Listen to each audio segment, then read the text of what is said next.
सांसद श्री सुमेर सिंह सोलंकी जी, माननीय सांसद श्री गजेंद्र सिंह पटेल जी, माननीय सांसद श्री दुर्गादास उइके जी, माननीय सांसद श्री गुमान सिंह डामोर जी, माननीय सांसद श्री छतर सिंह दरबार जी, माननीय राष्ट्रीय महामंत्री भाजपा श्री ओपी धुर्वे जी, प्रदेश संगठन मंत्री श्री हितानंद जी, माननीय विधायक श्री जयसिंह मरावी जी।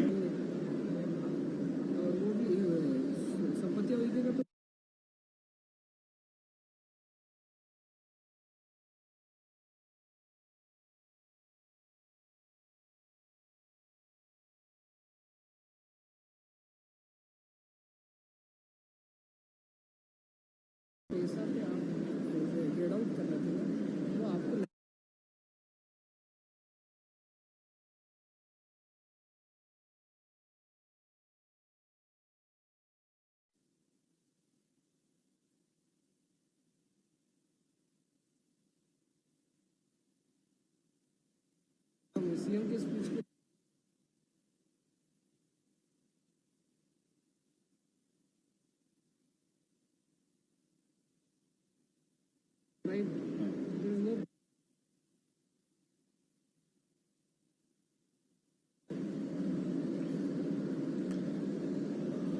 माननीय राष्ट्रपति जी इस समय कार्यक्रम स्थल पर हैं।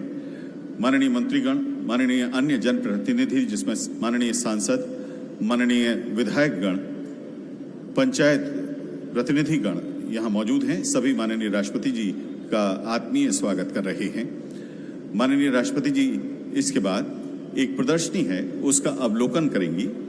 इस प्रदर्शनी में जो हमारी अगर किसी थाने में हमारे गांव के किसी व्यक्ति के खिलाफ रिपोर्ट लिखी जाएगी, एफआईआर की जाएगी, तो गांव की ग्राम सभा को सूचना देनी पड़ेगी थाने को कि इसके खिलाफ एफआईआर लिखी गई है। अब ये नहीं चलेगा कि मनमानी लिख ली और बाद में पता चला कि उनने कोई गलती नहीं की थी। मेले का और बाजार का प्रबंध भी ग्राम सभा करेगी। स्कूल ठीक चल रहे कि नहीं चल रहे, मास्टर साहब आ रहे कि नहीं आ रहे, नहीं तनख्वाह ले रहे, स्कूल में ही नहीं जा रहे, स्वास्थ्य केंद्र ठीक चले, उसकी देखरेख ग्राम सभा करेगी। आंगनवाड़ी में बच्चों को अनाज ठीक से मिले, पोषण आहार मिले, वो देखने का काम भी ग्राम सभा का होगा। और आश्रम शालाएं और छात्रावास हमारे ठीक ठाक चले, वहां बच्चों को सब सुविधा मिले। ये अकेला मामा काय को देखे रे, ये काम भी ग्राम सभा करेगी। और इसलिए आज का दिन एक सामाजिक क्रांति का दिन है मेरे बहनों और भाइयों। प्रधानमंत्री जी के आशीर्वाद से अभी तक मेडिकल की पढ़ाई, इंजीनियरिंग की पढ़ाई अंग्रेजी में होती थी।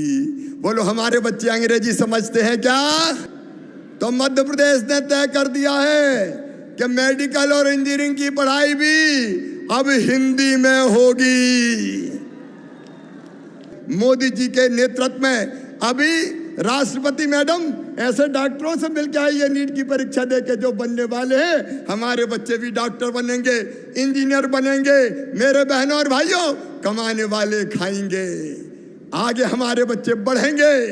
मैं आप सबको इस ऐतिहासिक दिन की बहुत बधाइयां देता हूं। सरकार पेशा कोऑर्डिनेटर बना के लगातार प्रचार करेगी और यात्राएं निकलेंगी। अभी 5-5 यात्राएं 20 तारीख से निकल रहे हैं। अध्यक्ष जी और बाकी बैठे, गांव गांव जाओ, अलग जगाओ, जागरण का मंत्र फूको, सबको समझाओ कि पेशा में क्या क्या अधिकार मिल गए हैं और उन अधिकारों का उपयोग करके अपना और अपने बच्चों का भविष्य बनाओ। मेरे बहनों और भाइयों, अपना और अपने बच्चों का भविष्य बनाओ।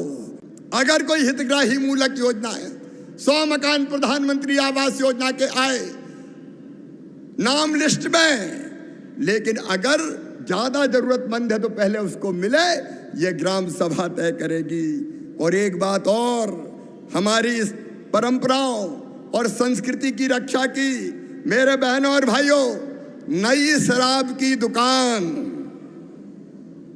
बिना ग्राम सभा की अनुमति के नहीं खुलेगी। ग्राम सभा की अनुमति जरूरी है। और अगर 45 दिन में ग्राम सभा ने कुछ नहीं कहा तो माना जाएगा कि अनुमति नहीं दी। और एक बात और, सब सुनना, भगवान बिरसा ने कहा था नशा नाश की जड़ है, दारू नहीं पीना चाहिए। धीरे धीरे हमको इस बुराई से दूर रहने का प्रयास करना चाहिए। लेकिन कोई शराब की दुकान, कोई भांग की दुकान अस्पताल के पास है, स्कूल के पास है, धार्मिक स्थान के पास है, तो वैसी दुकान को वहां से हटाने की अनुशंसा करने का अधिकार ग्राम सभा को होगा। अब इसके साथ अगर ग्राम सभा चाहे तो किसी त्योहार के दिन क्या शराब नहीं बिकेगी, ड्राई डे होगा तो कलेक्टर को खबर कर सकेंगे। ये भी ग्राम सभा करेगी कि भैया सार्वजनिक स्थान पर अगर कोई शराब का उपयोग करेगा तो ग्राम सभा उस पर प्रतिबंध लगा सकती है। नशे की लत को हतोत्साहित करने के लिए कौन कितनी शराब रखे, ज्यादा रखते तो कम करने की अनुशंसा भी कर सकेगी। और एक बात और, गांव में कई बार छोटे मोटे विवाद होते हैं, छोटे मोटे झगड़े होते हैं, इसलिए एक शांति और विवाद निवारण की समिति बनेगी। छोटे मोटे विवादों का निवारण गांव में ही हो जाएगा, पुलिस में रिपोर्ट नहीं होगी, हम शांति और प्रेम से रहेंगे, हमारे बुजुर्ग फैसला कर देंगे और विवाद निपटा दिए जाएंगे। कई बार हमारे गांव से काम के लिए कोई एजेंट आते हैं और हमारे बेटे बेटियों को ले जाते हैं कि काम के लिए ले जा रहे हैं, पता ही नहीं चलता कहाँ ले गए, और बाद में वो कई बार संकट में फंस जाते हैं, बंधुआ मजदूरी करते हैं। कई बार बेटियां हमारी दिक्कत और परेशानी में फंस जाती है।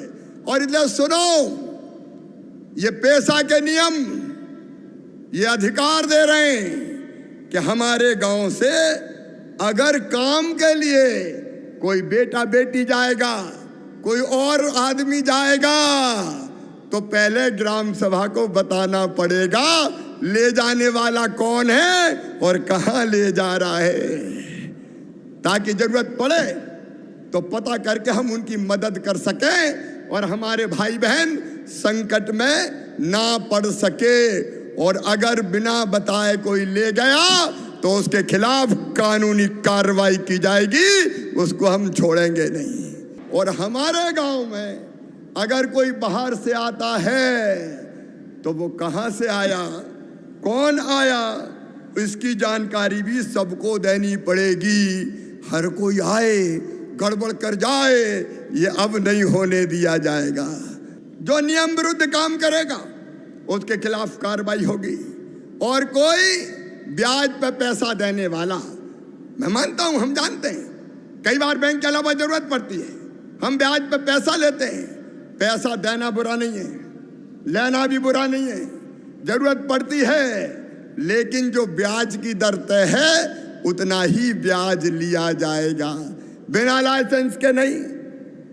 और ऊट पटांग ब्याज नहीं कि 10,000 रुपया दे दिए, 20 ले लिए और 40 बाकी है, ये नहीं होगा, ये किसी भी कीमत पर नहीं होगा। निर्धारित ब्याज से अगर ज्यादा ब्याज कोई लेगा तो उसके खिलाफ भी कार्रवाई की जाएगी। ग्राम सभा को जानकारी देनी पड़ेगी हर साल, किसने इतना पैसा लिया, इतना वापस किया। बोलो होना चाहिए कि नहीं? जनजातीय राजाओं के राज्यकाल में प्रभावशाली समृद्धि से भरपूर ये हरेजू का क्षेत्र एक बार फिर आधुनिक विकास की उतनी ही प्रभावशाली गाथाएं लिखेगा। ये मेरी शुभकामना भी है और मेरा दृढ़ विश्वास भी है। हमारे देश में जनजातीय समुदाय की कुल आबादी लगभग 10 करोड़ है। इसमें 1.5 करोड़ से अधिक की आबादी मध्य प्रदेश में है, जो किसी भी राज्य में जनजातीय की सबसे बड़ी आबादी है। इसलिए मध्य प्रदेश के इस क्षेत्र में जनजातीय समागम का आयोजन सर्वथा प्रासंगिक है। इस आयोजन के लिए मैं राज्य सरकार को विशेष रूप से राज्यपाल महोदय और मुख्यमंत्री महोदय को धन्यवाद देती हूँ।